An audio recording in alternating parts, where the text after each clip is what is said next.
Welcome to today's Explainer.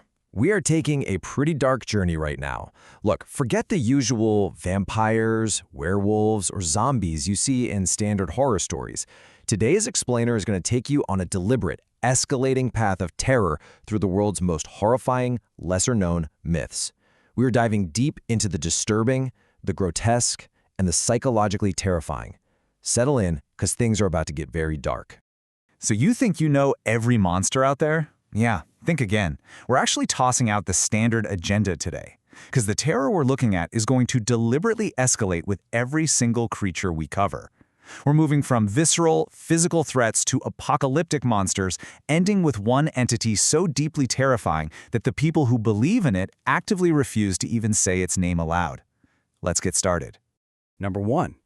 The segmented bloodsucker, also known as the Manananggal of the Philippines. Okay, let's dive into this. Our first stop takes us to the Visayan regions of the Philippines for a physical threat that is absolute 100% nightmare fuel. The term Manananggal roughly translates to one who separates itself, and, well, that perfectly and kind of gruesomely nails its main horrifying trait. It starts off looking like a disfigured old woman, but the way this thing hunts, that's what earns it this incredibly literal name. To hunt, the Manananggal does the unthinkable. It literally just detaches its upper torso from its lower body. The bottom half is just left standing there, while the upper half suddenly sprouts these enormous, leathery bat wings. And as it takes to the night sky, its internal organs and entrails are left literally dangling from its severed waist. I mean, just picture that visual for a second, right? A flying torso with bloody entrails trailing right behind it in the moonlight. No thanks. What makes this creature even more horrifying is its incredibly specific and deeply tragic choice of prey. It uses this insanely long, tubular proboscis-like tongue to suck the blood of its victims under the cover of darkness. And who's on the menu? Newlyweds, lovers, newborn children, and get this, grooms who were abandoned before marriage. But absolutely most disturbingly of all, it's been known to use that long tongue to extract fetuses right out of pregnant women while they sleep. Yeah, seriously. Now, what's really interesting about this slide is the acoustic trickery it uses to completely mess with your head. As it flies, it makes this distinct tick, tick, tick sound. Now, here's the catch. If you hear a distant ticking sound, do not relax. That actually means the creature is hovering right nearby. If the ticking sounds super loud and close, that means it's far away. It completely inverts your basic survival instincts just to confuse you before it strikes. So, how do you actually survive this thing? Well, here is your dark little survival guide.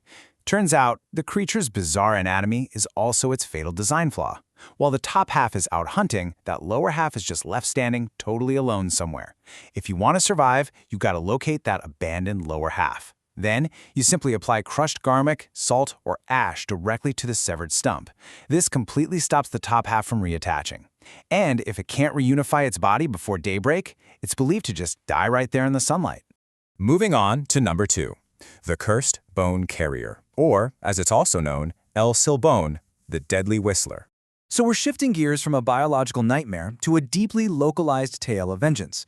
This is a monster created not by nature, but by extreme human cruelty and family betrayal. The origin of El Silbón is a masterclass in shocking escalation. It started with this incredibly spoiled boy who demanded deer meat for dinner. When his father returned from the hunt empty-handed, the boy flew into a blind rage and literally murdered him.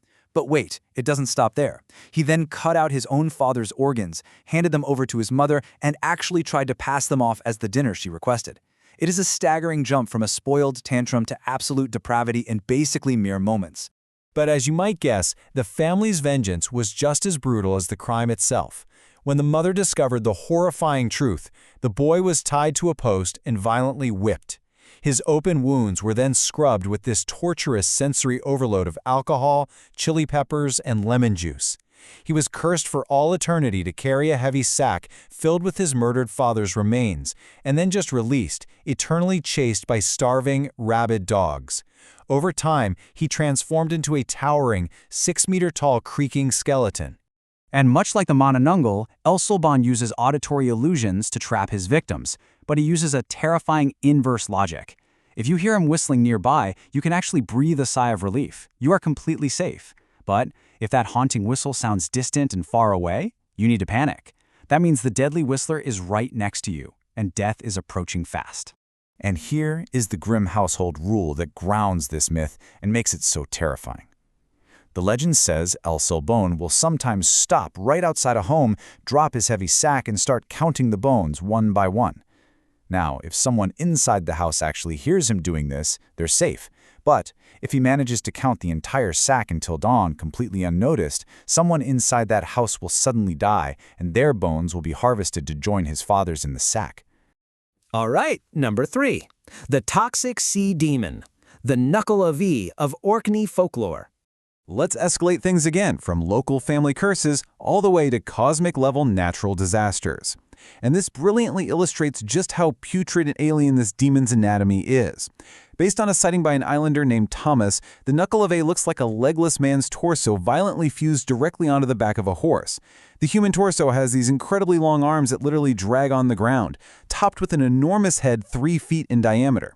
Oh, and did I mention it has zero skin? It is completely flayed. You can just see black blood pumping through thick yellow veins.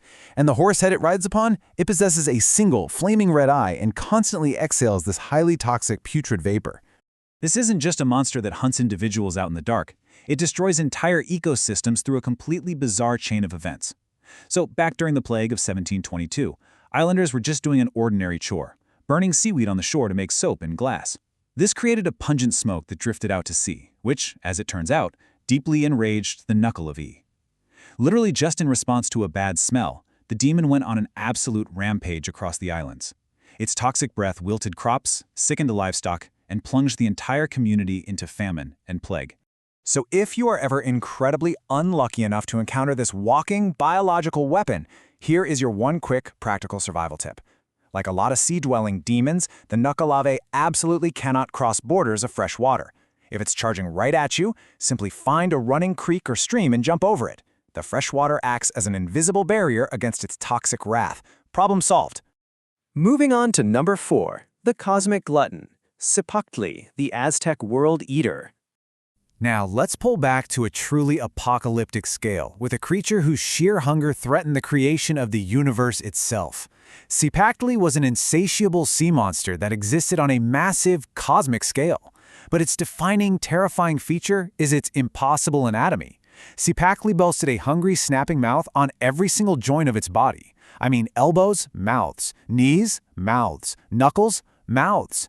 It's a terrifying concept when you really stop and think about it, because if every joint has a mouth, and mouths inherently have jaw joints, does that mean those mouths have even more mouths?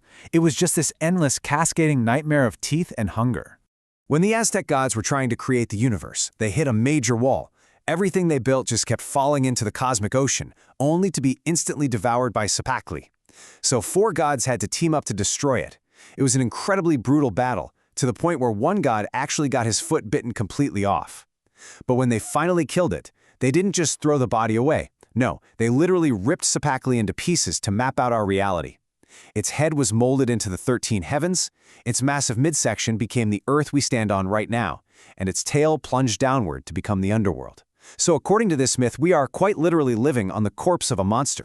So we've covered creatures that steal fetuses, wear bones, and literally eat worlds. But what is the one creature people are too terrified to even name aloud?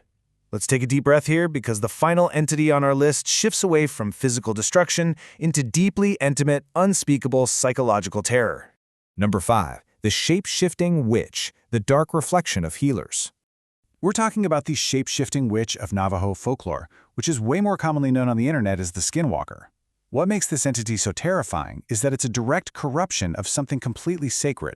In indigenous cultures, medicine men and healers use their profound knowledge to cure the sick and protect the community. Well, the Skinwalker is their dark reflection. It's a healer who has consciously chosen to twist those powerful gifts toward evil, chaos, and malice. And the process of actually becoming one, it is an exercise in absolute psychological horror. To gain these dark powers, a healer must break the ultimate taboo. They have to murder a close family member, usually a sibling. Once that unspeakable sacrifice is made, they cross a line they can literally never return from. They gain the ability to use human corpses and bones to craft dark potions. They can read minds, control their victims in the dead of night, and most famously, they shapeshift into apex predators, like bears, coyotes, and wolves, to carry out their evil work.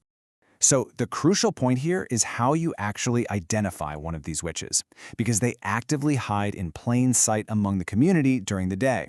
And it all comes down to the eyes. If the witch is in their human form just walking around the village, their eyes will look wrong. They'll have the distinctively feral, glowing eyes of an animal. But if you encounter them at night in their animal form, say you see a wolf standing out in the woods, look really closely at its face. It will be staring right back at you with terrifyingly human eyes. And that brings us to the end of our dark escalation. We've looked at biological anomalies, bone carriers, toxic sea demons, cosmic gluttons, and corrupted shapeshifters. Now, I want you to really reflect on the horrors we just uncovered in today's explainer. Which of these horrifying mythical creatures is truly the most disturbing, and why? Is it the one that destroys your physical body, or the one that destroys your mind? Think about it. Thanks for diving into this with me. Stay curious, stay safe, and I'll catch you in the next explainer.